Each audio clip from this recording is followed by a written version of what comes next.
নোয়াখালীর মাইজদীতে বহুল আলোচিত স্কুল ছাত্রী তাসনিয়া হোসেন অদিতা হত্যা মামলায় সাবেক গৃহশিক্ষকের ফাঁসির রায় দিয়েছে আদালত।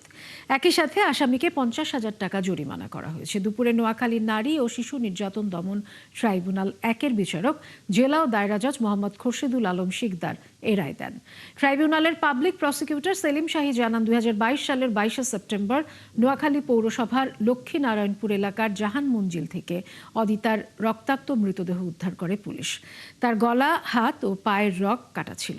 এরপর ঘটনায় জড়িত সন্দেহে রাতেই অদিতার সাবেক গৃহশিক্ষক আব্দুর রহিম রনিকে গ্রেপ্তার করে পুলিশ। পরে রনির স্বীকারোক্তি অনুযায়ী হত্যায় ব্যবহার করা ছুরি, বালিশ সহ অন্যান্য আলামত জব্দ করা হয়। জিজ্ঞাসাবাদে আসামি রনি হত্যার দায় স্বীকার করে। রায়ে সন্তুষ্টি প্রকাশ করেছে ভুক্তভোগীর পরিবার।